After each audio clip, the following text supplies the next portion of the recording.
Update tayo guys tungkol po ito sa ipinapaabot sa ating mga subscriber po dito sa ating YouTube channel, no? Ito pong video guys, tutugunan po natin yung 20 katao na nag-chat sa atin. Hindi ko lang alam kung mga followers ko ba ito o totoong subscriber.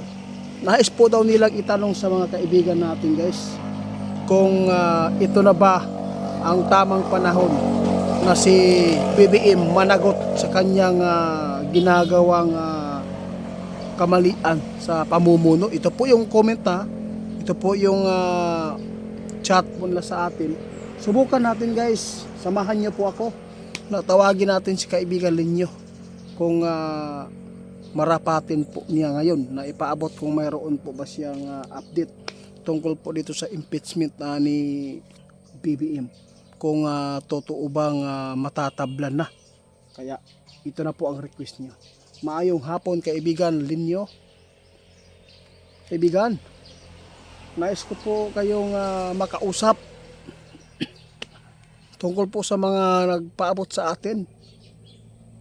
Gusto daw nilang malaman kaibigan kung mananagot na ba talaga si BBM ngayon dahil po ay mayroon ng inihain na impeachment. Kaibigan? Ay, salamat nandito kaibigan. Salamat po kaibigan ha. Kumusta po kayo? Ha? O sige po, sige. Okay lang po ba na magtanong ako sa inyo? Ay, salamat po. Guys, okay lang. Ito po ang sagot ni kaibigan. Okay lang po na iparating sa inyo ang impormasyon nila. Kaibigan, ano po ba sa tingin nyo? Kasi na ihain na po yung impeachment eh. Sa tingin po ninyo, may patutunguhan po ba ito? Ano po ba masasabi po ninyo? Ma-impeach po ba talaga?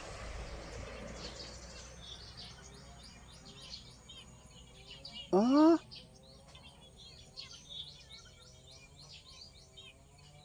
sige. Guys, ito ang sabi ni kaibigan. Ipinapaabot na po ng ating kaibigan noon. May babala na si kaibigan dyan tungkol po sa ginagawa po ninyo kay BBM. No? Nasa kanya po ang kapangyarihan. Paano ninyo matatabla ng isang tao na siya po ang may kapangyarihan po ngayon? At hindi po yan matatablan. Tingnan po nyo guys ang ipinapaabot ng ating kaibigan. Nakuha nila ang impormasyon tungkol po dito. Wala talagang basyan at hindi po talaga matatablan po si BBM. No? Kasi makapangyarihan po siya dahil po siya po yung namumuno ngayon. Disturbo lang po yan sa kanya. Hindi yan papansinin. Ito po yung sagot ng ating kaibigan. Pero kaibigan, ihain na po eh. Ah,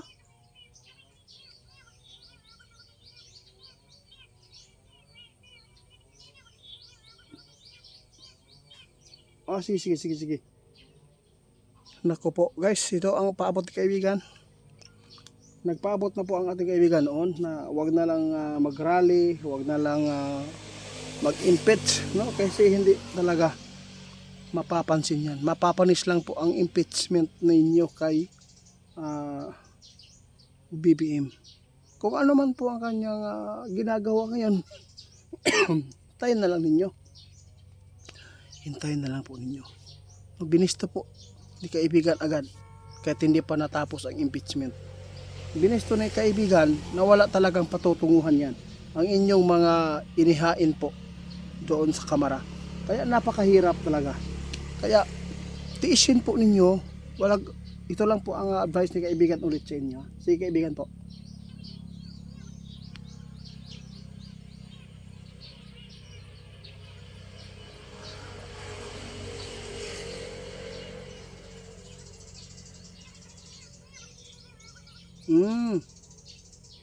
Ingon si kaibigan guys, ito ang ito po yung ipinapabot niya. Ang maganda, ito po ang kanyang habilin. Huwag kayong mag-rally na. Kasi baka magsisi pa kayo sa pag-rally-rally dyan. Wala pa rin hindi talaga matatablan pa rin si BBM.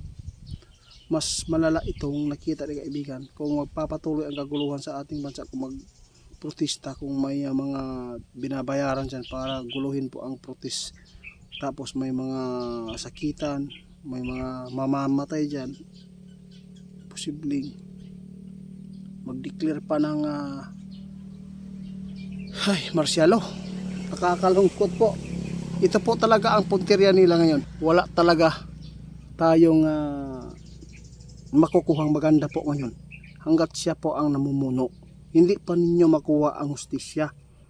Alam po niyo guys, mahirap talaga ipaliwanag, no, na ito po nangyari sa atin. Alam po ba niyo kung ano po ang nangyari noong Disyembre? Sa Pasko, hindi pa daw abutan ng Pasko, may makukulong na mga kongresista at mga big fish. Ano po pa nangyari? Ba't puro butiti?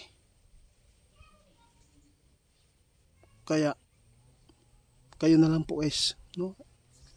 Wala talagang nakita si kaibigan na mayroon patutunguhan. Salamat.